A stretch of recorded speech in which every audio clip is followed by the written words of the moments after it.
rather than make it conversational because just to be a little bit more formal. But I wanted to first thank you for the opportunity to tell you about myself. At a young age, I was inspired to become an activist for human rights because I grew up seeing my single mother struggle, and I also grew up as an immigrant. I still remember sitting outside the courtroom when my mom was fighting to get back her wages her employer stole from her. I remember her walking to the bus stop to get to work and dealing with the dangers of walking alone home and seeing the strength of which she carried herself through those difficult times pushed me to do the same. And now I've been a lawyer for more than a decade, and I get to be in the courtroom fighting for immigrants and workers. My experience as a lifelong renter, immigrant activist, and attorney, and as someone who has helped organize food service workers in college, have motivated me to my platform to champion renters' rights, hold slumlords accountable, and protect our constitutional rights to protest and be free of unreasonable search and seizure, and have safer streets during a time when more people are being killed by cars than homicides, and to have a criminal justice system that helps rather than punishes the poor and helps survivors, as well as holding polluters accountable so that we have clean air and water. We need a city attorney that has experience and courage to stand up for our rights. I want to bring this fight to City Hall. That's why I'm running for city attorney because I know how powerful this office is. And if it was led by someone who had the experience and the courage to hold the powerful accountable and support the working class, it could really transform our city. Um, I'm not taking any donations from organizations or companies that are destroying our democracy or our planet. And I hope you will endorse me because I'm running a grassroots campaign with donations from the people and because my platform is for the people, not the billionaires. Thank you so much. And also, you can go to Ida for LA to learn more about my campaign.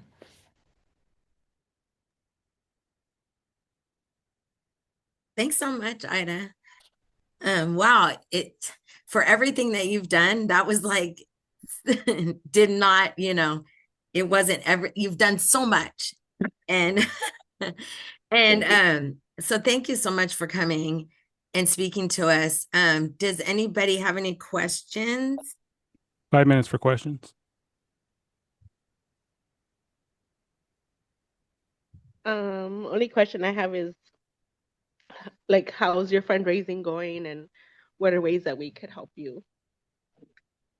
Thank you. I know I'm an activist and an outsider to politics, so it's definitely hard to fundraise. My circle is activists and nonprofit workers. So I am doing a fundraiser this December, coming up December 12th, which is going to be a drag show. And there's also going to be virtual live stream tickets you can purchase.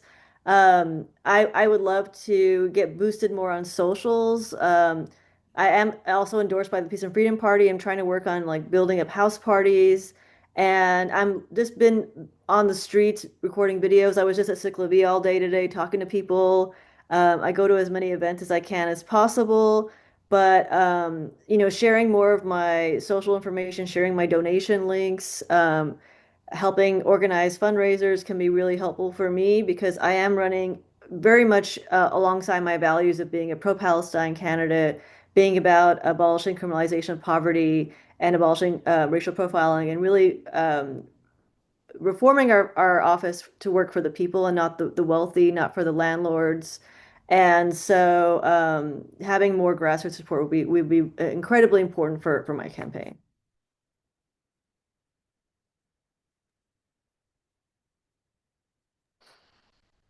Sounds great. Thanks so much, Ida. I wanted to ask you, can you um I guess tell us about two things that you're most proud of in the work that you've been doing? Yeah, gosh, I've done a lot. Like I said, I think two really big things, which I think I could say would be related, was I'm really proud of passing a ceasefire resolution at my neighborhood council in Los Feliz. We were only one of five out of 99 to pass it. And it took two tries, actually. The first round, we weren't able to pass it, but we got it sent to our diversity and inclusion ad hoc committee, which I also created on the neighborhood council. And and there was a lot of support from Jewish Force for Peace, and if not now, coming in person. And Code Pink too. We had some kind of record amount of comments at both sessions in support of the resolution. I don't think we got a single comment against. And I was really proud of it. And I actually based the resolution a lot on my work when I worked at the Khmer Rouge Tribunal before law school. And I worked there, and actually I was in the investigating judges section where I was, scouring evidence to indict the former president of the Khmer Rouge for crimes of war crimes and genocide. And that experience, I mean, it was an intense experience. It was amazing as well, living in Cambodia and working with a diverse people from around the world. But it also gave me a really great foundation to also, emphatically say what's happening right now is a genocide because we were scouring evidence there for evidence. They even had a newsletter. The Khmer Rouge had a newsletter. How wild is that? And so, like, we even scoured that. But you have people on the news in the Israeli government saying, I want to wipe out Gaza Palestinians, and just so blatant. It's just shocking to me that people are not saying it right now that it's a genocide. And so I think those two experiences, one of of many, but I feel like those things really have shaped me, who I am. And I think it's like the little things we can do, however we can, to bring more power and light and more time to this issue. So thank you for the question. Yeah, that's awesome. Thanks. Are we done with time, Chris, or does anyone have? Yes, Uh, Enrique, she is. yeah, I got cut off. Sorry. Anyway, the question is for Ida. You're saying that you're running for a city attorney. So I have a question. Is city attorney similar to district attorney? Is it a different office? And as city attorney, like, what would you do when it comes to people, especially people of color, that are taken into the court system without having like actual like evidence? Because I know there are many people that are taken into court without even knowing what they're being charged with. So like, what would you do differently?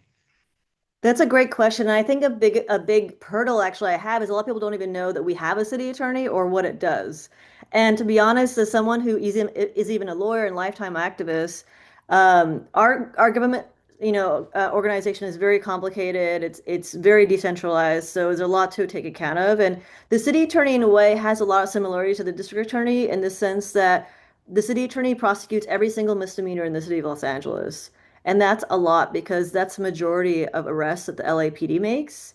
And so and that's about 34 to 35% of the work that the city attorney does. So it's a huge chunk of the office. And I'm also the only candidate that actually has experience doing criminal. I've done 11 criminal trials. I've worked in the LA and the San Diego City Attorney's Office as a prosecutor. And that's actually one of the primary reasons I'm running is when I was working there, I saw consistently criminalization of poverty and racial profiling being filed. And, we didn't have to file those cases, but sometimes LAPD was just like, I want to see this filed for their personal reasons. There was no leadership or guidance from the city attorney itself because they didn't have any criminal justice experience. They didn't know how to handle these cases. So the supervisors below just did what they wanted. And so that's something I want to completely change is I want to one train all the deputy city attorneys how to recognize racial profiling and whether they want to or not, they will be instructed not to file those cases because I don't think we should be filing any cases where there's evidence of misconduct. And that's something I tried to do actually at the San Diego City Attorney's Office when I had more power to dismiss cases. But most prosecutors' offices are very focused on convictions instead of care. And I think our office should be Right. focused on helping people and not just trying to rack up convictions. So I definitely think there's so much potential to do more for the community through this office because right now our district attorney, Nathan Hochman, is a Republican who is the exact opposite of Gascon. Right. He's brought back the death penalty. He's trying to go after Right. crimes related to poverty.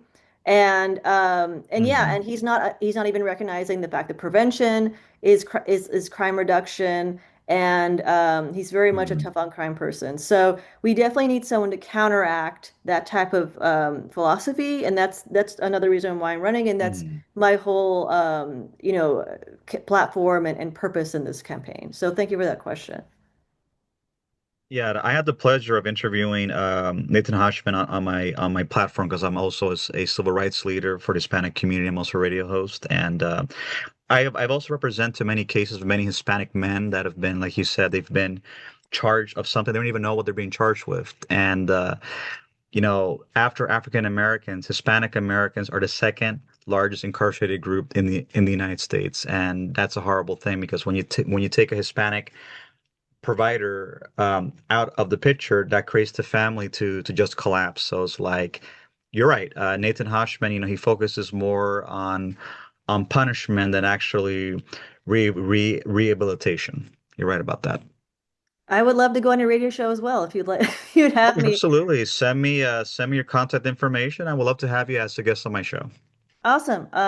Maybe I can get that from Michelle later. I also wanted to plug on my social media. If you go to Ida 4LA, AIDA, the number 4LA, I do have a post on racial profiling, and it goes into the fact that I'm a cyclist, and actually cyclists are 4 times more likely to get searched by police than car drivers, and Latinos are the most likely to be pulled over by Latino cyclists are the most likely to be pulled over by police. So Mhm. that's something that it's very much on my radar, and we should definitely resolve. So thank you so much, Ida.